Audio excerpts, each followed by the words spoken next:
ഈ ശതാബ്ദി ആഘോഷ സമ്മേളനത്തിൽ അധ്യക്ഷത വഹിക്കുന്ന ആദരണീയനായ കണ്ണൂർ രൂപത മെത്രാൻ റൈറ്റ് റവറൻഡ് ഡോക്ടർ അലക്സ് പടക്കുന്തല, ഈ വേദിയിലുള്ള മറ്റ് വിശിഷ്ട വ്യക്തികളെ, പ്രിയമുള്ള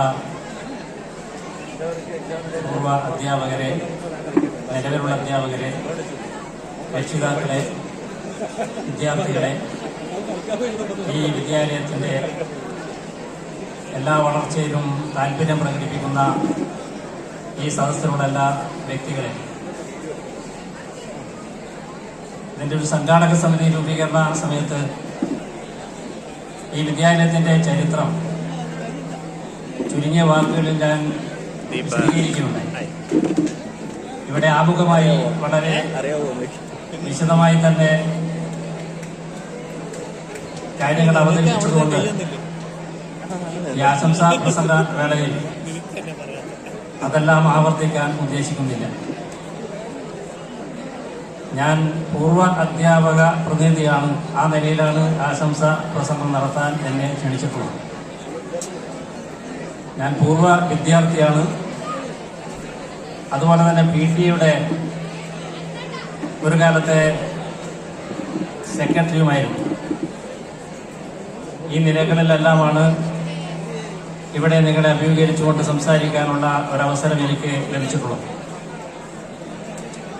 1968 ഞാനിവിടെ വിദ്യാർത്ഥിയായി ചേരുന്നത്.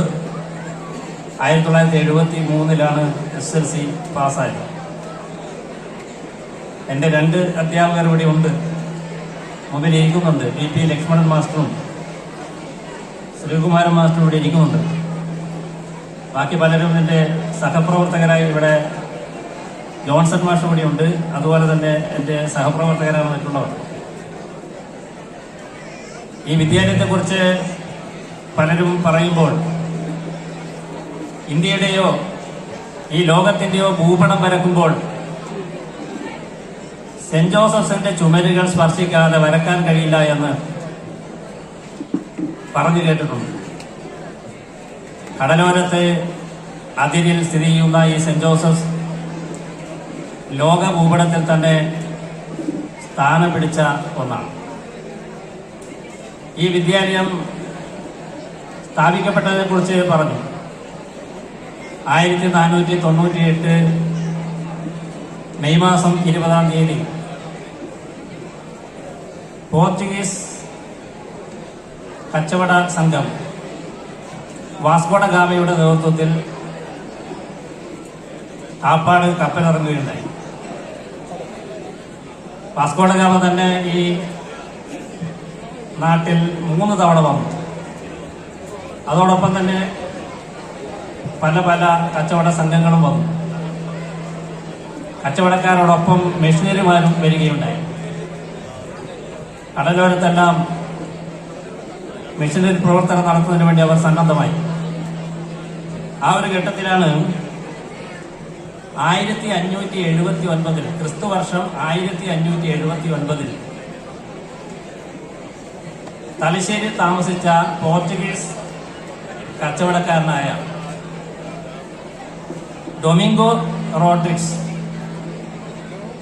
ജപമാല രാജ്ഞിയുടെ നാമത്തിൽ ഹോളി റോസറി പള്ളി സ്ഥാപിച്ചു. ക്രിസ്തു വർഷം 1579. അടുത്ത വർഷം തന്നെ, കൃത്യമായി വർഷം പറയുന്നില്ല, തൊട്ടടുത്ത വർഷങ്ങളിൽ തന്നെ ഈ പള്ളിയോടനുബന്ധിച്ച് ഒരു വിദ്യാലയവും സ്ഥാപിക്കപ്പെട്ടു. ആ വിദ്യാലയം ഈ നാട്ടുകാർക്ക് വേണ്ടിയുള്ള വിദ്യാലയമായിരുന്നില്ല. ഇവിടെയുള്ള യൂറോപ്യന്മാരുടെ മക്കൾക്ക് പഠിക്കാനുള്ള വിദ്യാലയം, 3rd ഫോം വരെ മാത്രം ഉണ്ടായിരുന്ന വിദ്യാലയമാണ്. ആ വിദ്യാലയം പ്രവർത്തിക്കുന്ന കാലത്ത് ഈ കോട്ട ഉണ്ടായിരുന്നില്ല എന്ന കാര്യം നാം ഓർക്കണം.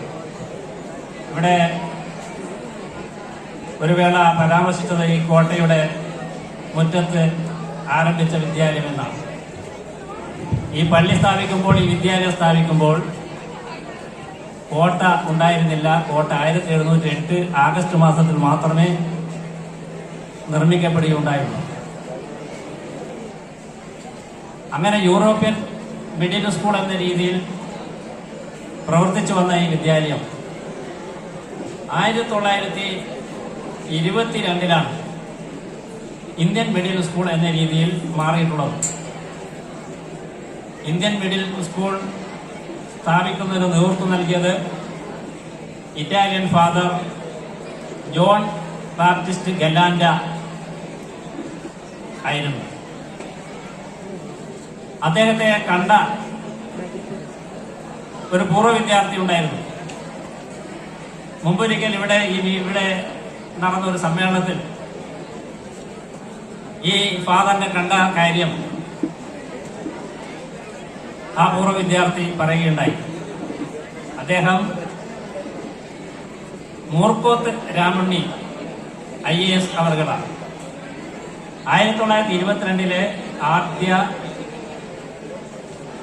ബാച്ചിലെ ഒരു വിദ്യാർത്ഥിയായിരുന്നു മൂർക്കോത്ത് രാമണ്ണി അവർകൾ. അദ്ദേഹം ഇപ്പോൾ ജീവിച്ചിരിപ്പില്ല. നാഗാലാൻഡിലെ ലഫ്റ്റനന്റ് ഗവർണറായിരുന്നു. ഇന്ത്യൻ വ്യോമസേനയിലെ പ്രമുഖനായ ഒരു ഉദ്യോഗസ്ഥനായിരുന്നു. അക്കാലത്തെ പ്രധാനപ്പെട്ട ഒരു അധ്യാപകൻ. പഴയ അധ്യാപകരെ അനുസ്മരിക്കേണ്ടത് വിശദമായില്ലെങ്കിലും അനുസ്മരിക്കേണ്ട ഉത്തരവാദിത്തം അധ്യാപക പ്രതിനിധി എന്ന രീതിയിൽ എനിക്കുണ്ട്.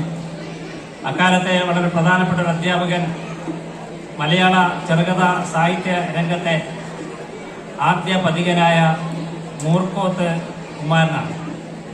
മൂർക്കോത്ത് കുമാരൻ എന്നവരുടെ മകനായിരുന്നു മൂർക്കോത്ത് രാമണ്ണി. മൂർക്കോത്ത് കുമാരൻ 1930 വരെ ഈ മിഡിൽ സ്കൂളിൽ അധ്യാപകനായിരുന്നു, ഫസ്റ്റ് അസിസ്റ്റന്റ് ആയിരുന്നു. ഈ പ്രദേശത്തുള്ളവർക്ക് കൂടി 1922 മുതൽ ഇവിടെ പഠിക്കാനുള്ള അവസരമുണ്ടായി. 1922 സ്ഥാപിച്ച വിദ്യാലയത്തിന്റെ പേര് സെന്റ് ജോസഫ്സ് മിഡിൽ സ്കൂൾ എന്നാണ്.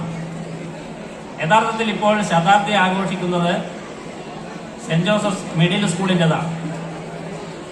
1941 ഹൈസ്കൂളായി മാറിയത്. ഈ പ്രദേശത്തെ ജനങ്ങളുടെ വളരെ പ്രധാനപ്പെട്ട ഒരു ആവശ്യമായിരുന്നു. 101 പൗരപ്രമുഖർ ഒപ്പ് ശേഖരിച്ചുകൊണ്ട് അന്നത്തെ മാനേജർ റോഡ്രിക്സ് ഫാദറെ സമീപിച്ചു. അന്നത്തെ ഇവിടുത്തെ അധ്യാപകനായ P. കണാരി മാസ്റ്റർ, അദ്ദേഹത്തെ നമുക്ക് വിസ്മരിക്കാൻ കഴിയില്ല. കണാരി മാസ്റ്റർ, റോഡ്രിക്സ് ഫാദർ, ഈ നാട്ടിലെ നല്ലവരായ ജനങ്ങൾ എല്ലാവരും കൂടി ചേർന്ന് നടത്തിയ പരിശ്രമത്തിന്റെ ഭാഗമായിട്ടാണ് 1941 saint Joseph's middle school saint Joseph's boys ഹൈസ്കൂളായി മാറിയത്. ആ കാലത്ത് ഹൈസ്കൂൾ ഹെഡ് മാസ്റ്റർ ആവണമെങ്കിൽ അധ്യാപക പരിശീലനം നേടണം, BA ട്രെയിനിങ് വേണം. BT എന്നാണെന്ന് പറഞ്ഞത്. BT എന്ന ബിരുദമുള്ള ഏക അധ്യാപകൻ കണാരി മാസ്റ്റർ മാത്രമായിരുന്നു. അതുകൊണ്ട് അദ്ദേഹത്തെ ആദ്യത്തെ ഹെഡ് മാസ്റ്ററായി ഇവിടെ നിശ്ചയിക്കുകയുണ്ടായി. പിന്നീട് പല ഫാദേഴ്സും ഇവിടെ ഹെഡ് മാസ്റ്റർമാരായിട്ട് പ്രവർത്തിച്ചിട്ടുണ്ട്. 1952 ഏപ്രിൽ മാസം 1-ാം തീയതിയാണ് ഫാദർ ജോർജ് പതിയിൽ ഇവിടെ ഹെഡ് മാസ്റ്ററായി എത്തുന്നത്. ഹെഡ് മാസ്റ്ററായി തന്നെ, അധ്യാപകനായി പ്രവർത്തിക്കാതെ ഹെഡ് മാസ്റ്ററായി തന്നെ ഇവിടെ സേവനമനുഷ്ഠിച്ച വ്യക്തിയായിരുന്നു ഫാദർ ജോർജ് പതി. അദ്ദേഹത്തിന്റെ ഒരു സവിശേഷത ഇവിടെ പലരും സൂചിപ്പിച്ചു. അദ്ദേഹം ഈ പള്ളി വികാരിയായിരുന്നു. അദ്ദേഹം സ്കൂൾ മാനേജറായിരുന്നു. പള്ളി വികാരിയും സ്കൂൾ മാനേജറും ഹെഡ് മാസ്റ്ററും ആയിരുന്ന ഏക വ്യക്തി ഫാദർ ജോർജ് പതിയിൽ ആയിരുന്നു. ലക്ഷ്മണൻ മാഷ് ഒരിക്കൽ പറയുകയുണ്ടായി, ഞാൻ ഓർക്കുന്നു. ലക്ഷ്മണൻ മാഷ് ഇവിടെ പഠിക്കുന്ന കാലത്ത്, ലക്ഷ്മണൻ മാഷും ഇവിടുത്തെ പൂർവ്വ വിദ്യാർത്ഥിയാണ്. മാഷ് 8-ാം ക്ലാസ്സിലോ 9-ാം ക്ലാസ്സിലോ മറ്റും പഠിക്കുന്ന കാലത്ത് 1952 ഏപ്രിൽ മാസം ഏപ്രിൽ മാസവും ക്ലാസ് ഉണ്ടെന്നാണ് തോന്നുന്നത്. ഏപ്രിൽ മാസം 1-ാം തീയതിയാണ് സുമുഖനായ ഒരു ചെറുപ്പക്കാരൻ ഹെഡ് മാസ്റ്ററായി ഇവിടെ വരുന്നതെന്ന് ലക്ഷ്മൺ മാഷ് പറഞ്ഞത് ലക്ഷ്മൺ മാഷ് ഓർമ്മയുണ്ടാവും. ഫാദർ പതിയലിനെ കുറിച്ച് അദ്ദേഹം ഇവിടെ നിന്ന് റിട്ടയർ ചെയ്തതിന്റെ 25-ാം വാർഷികത്തിന്റെ ഭാഗമായി ജോൺസൺ മാസ്റ്ററുടെ നേതൃത്വത്തിൽ മലയാള മനോരമയിൽ ഒരു സപ്ലിമെന്റ് പ്രസിദ്ധീകരിക്കുകയുണ്ടായി. ആ മനോരമ സപ്ലിമെന്റിൽ ലക്ഷ്മണ മാഷ് അത് സംബന്ധിച്ച് എഴുതിയിട്ടുണ്ട്. ടി.കെ. ബാലൻ മാഷും ദിനേശൻ മാഷും ഞാനും അതിനകത്ത് ഫാദറിനെ കുറിച്ച് എഴുതിയിട്ടുണ്ട്. അപ്പോൾ നേരിട്ട് ഫാദർ പതിയിൽ ഈ സ്കൂളിലേക്ക് കടന്നു വരുമ്പോൾ തന്നെ കണ്ട ഒരു വ്യക്തി ലക്ഷ്മണ മാഷ് ഇവിടെ ഈ വേദിയിൽ ഇരിക്കുന്നുണ്ട്. അദ്ദേഹത്തെ ഇവിടെ ആദരിക്കുകയും ചെയ്തു. ഫാദർ പതിയിലിന്റെ സവിശേഷതകളെ കുറിച്ച് ഇവിടെ സൂചിപ്പിച്ചുകൊണ്ട് ഞാൻ കൂടുതൽ പറയുന്നില്ല. നമ്മുടെ വിദ്യാലയത്തെ അതിന്റെ വിദ്യാഭ്യാസ നിലവാരത്തിലും കലാകായിക രംഗത്തുമെല്ലാം